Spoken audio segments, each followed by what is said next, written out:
text data record is similar to a policy record, except it can contain a larger amount of data. The info field is only 8 or 10 characters long. In a text data record, you can have up to 32,000 or 64,000 bytes. Now, there are some exceptions here, as always.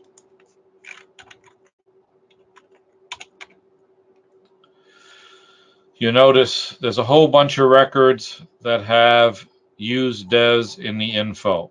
And let's take a look at that. So, for example, here we have a credit card control record. This happens to be where credit cards get authorized at authorize.net. So if you note, this is more than the number of characters that will fit into the info field.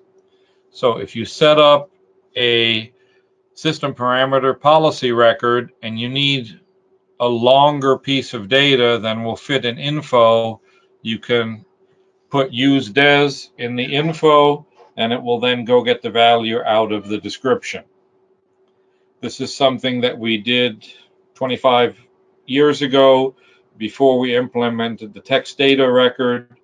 Nowadays, this type of information is in text data. So let me take a quick look over there.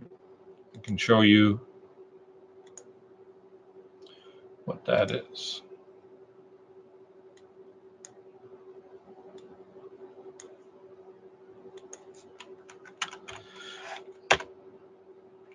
Text data records have a type. On this screen, you can scope in on the types. If you're lazy, you can click this prompt button. It goes out and does an SQL query and shows you what all the different types are available.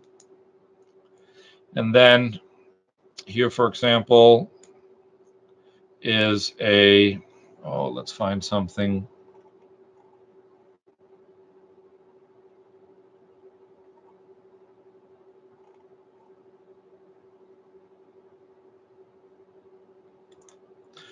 Okay, here's a message.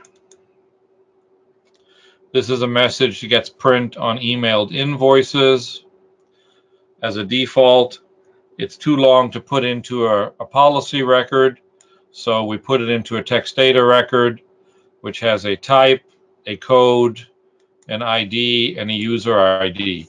The user ID is the same logic as the user over here in the system control files. It can either be blank, which means it's global. It can be a specific user's initials, or it can be a group or a branch. So let's say you had a warehouse that you're shipping out of in either Mexico or in Canada from an online system, and you wanted the message on the Canadian invoices to Quebec to be in French.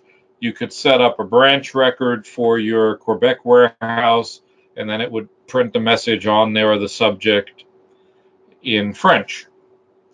So the way we find policy and control records is consistent throughout the whole system, user-specific, branch, group, or global. In the system control file, we can see all sorts of stuff are stored in there. We have all of our counters. Then after the counters, we have control parameters, and these control parameters have names that are only logical to the programmers that wrote this. These ones that start with numbers are really old ones from a pre-Windows version, where instead of having one big stream executable, the character mode version has lots of little programs, and they were numbered. The newer policies have some sort of mnemonic logic to them. For example, here, allo track allocation information in the operator history file. That's used for debugging. We turn it off, yes and no. Accounts payable parameters tend to start with AP. So we have, for example, the maximum number of invoices on a check. You can set that here. The number of vertical lines to skip on the form between the vendor and invoice detail. So all sorts of stuff that's variable on a site-specific or behavioral topic. The information is set in the system control file, and there's something like 10 or 12,000 different policies that you can set. For example, here, allow editing of accounts payable account during AP invoice entry. Many times when a customer has a very specific need that we don't want to change the default behavior of the system, we'll add a control policy, and that control policy will allow the customer to set the behavior on their site to be the way they want it without affecting everybody else.